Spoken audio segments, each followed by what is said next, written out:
অনন্যা মণ্ডল। এবার কোন দিক দিয়ে দেখবে, আপনার বাস্তব দিক দিয়ে না শরীর দিক দিয়ে? বাস্তবিক দিয়ে বলতে মানে আমি প্রায় সময় স্বপ্ন দেখি সাপের, মানে কখনো আমার মেয়েকে কাটছে, কখনো স্বামীকে কাটছে, এইরকম স্বপ্ন দেখি। এই স্বপ্নগুলোকে আমি দেখি। কাটছে, কামড়াচ্ছে।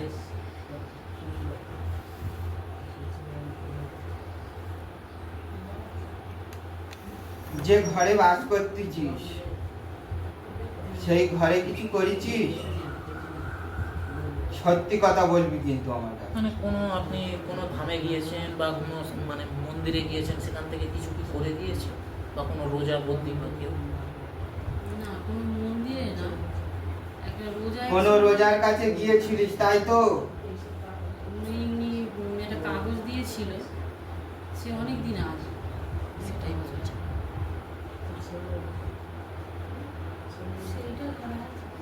না, এখন নেই।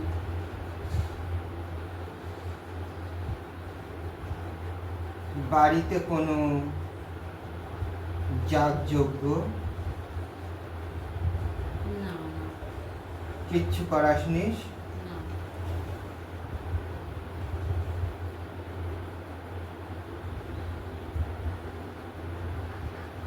শুধু কি কাটার স্বপ্ন?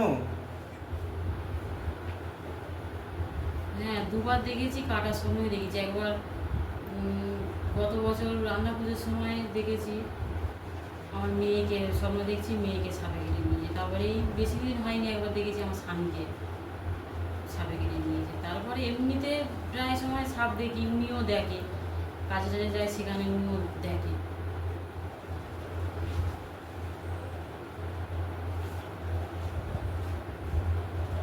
রাত্রিরে পায়ের আওয়াজ পাসনি?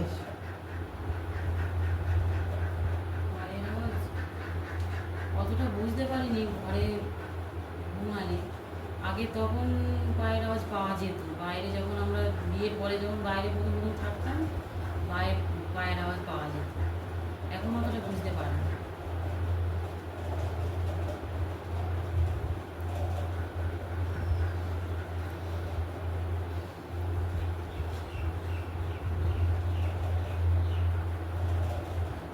যে সংসারে যেমন ভাবে আগে যখন নতুন এসেছিলিস তখন এসে যেভাবে সংসার ছিল সেই ভাবের সংসার আর আছে কি তো?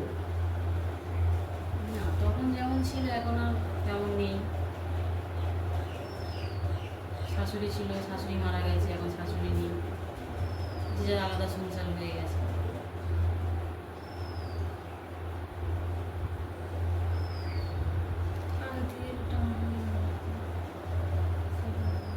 হ্যাঁ, আগের থেকে এখন একটু টানাটানিও যাচ্ছে, পয়সা থাকে না একদম। রাখতে পারবি নি তো?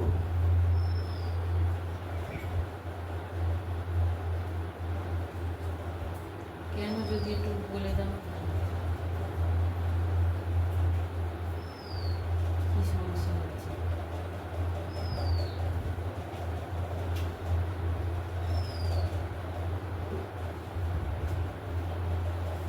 খরচা করাতে পারবি? আমি এখান থেকে তুলবো না, তোর বাস্তবে গিয়ে তুলবো।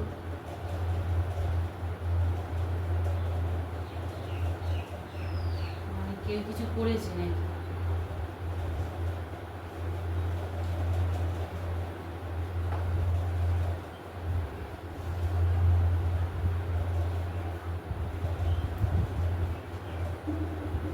তারপরে বাড়িতে থাকলে প্রায় সময় আমাদের ঝগড়া শান্তি হয়, বাপের বাড়ি এসে থাকি অতটা হয় না, কিন্তু বাড়িতে থাকলে অন্যরকম।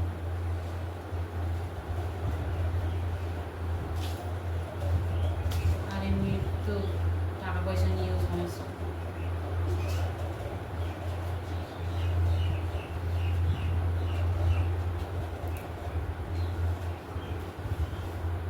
বল, খরচ যদি করতে পারিস?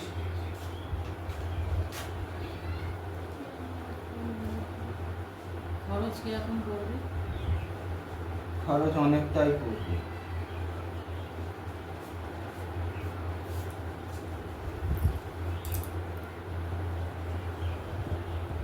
তবু বললে ভালো হতো, যে কত টাকা খরচ পড়বে কি। জেনে নিলে ভালো হয়।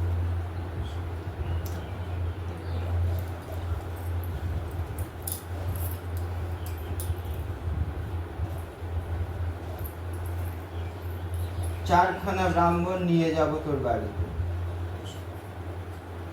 জীবনে লিখে নিয়েছি, যদি তুমি কিনে নিয়ে আসো গিয়ে তাহলে যজ্ঞ আমাকে করাবো 1000 আমি। টাকা দিলে হয়ে যাবে। আর যদি যজ্ঞ বলো না, করিয়ে কিনবো না, তোমার উপর সমস্ত দায়িত্ব। যে জিনিস হয়ে আছে সেই জিনিসকে সমস্ত ঠিক করব, কিনে না নিয়ে আসবে। আর যদি তোমরা ঠিক সমস্ত করে কিনে নিয়ে এসো, আমাকে তোর কিনে বাড়িতে নিয়ে যা আসবে। আছে তুলব। আর কিছু না, সব কিছু করে দেবো।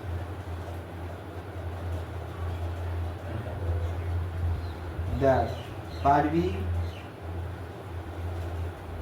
কতটা খরচা হবে সেটা তো বলতে হবে না। হ্যাঁ, মাল মেডিসিন দক্ষিণা সমেত সব কিছু সবাই। আমাদের পুরো বাস্তবটা নেই।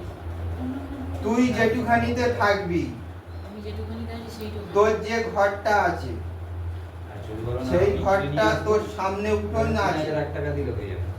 যা যাবতীয় লেখা হ্যাঁ, আছে। আছে একদম। সেইখানে বসিয়ে আমি কাজ করাবো বা দাবায় বসিয়ে আমি পূজা করাবো, কেউ চিন্তা করো, আমি ফোন করে জিজ্ঞাসা করবো।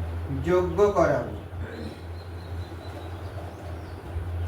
তোর বাস্তবেতে তুই একা না, তোর আসবে, ঘি, চিনি, নুন, আর সেদিন আমি আমার যা আছে পাশে, আমার যা শাশুড়া থাকে পাশে, আমার একটা খুব শাশুড়ি আছে।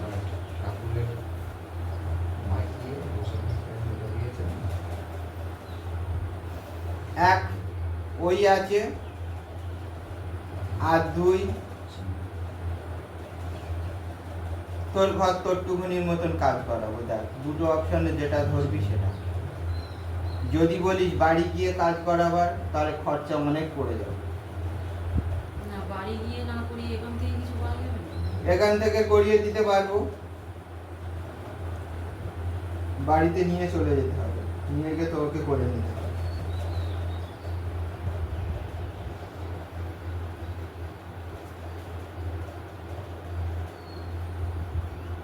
হোমযজ্ঞ হবে, তার ছাইটা দিয়ে দেবে, দিলে সেইটা আপনার বাস্তব নিশান কোণেতে গর্ত করে তার মধ্যে সেটা বড় খরচা।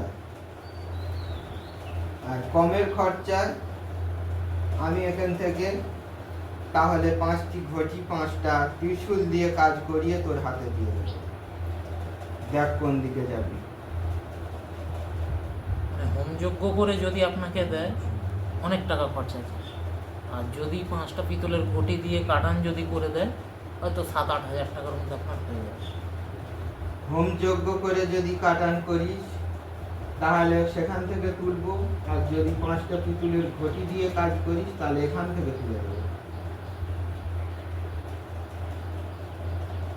কারণ বাড়িতে হোমযজ্ঞ করলে ওর মর্মটাই আলাদা।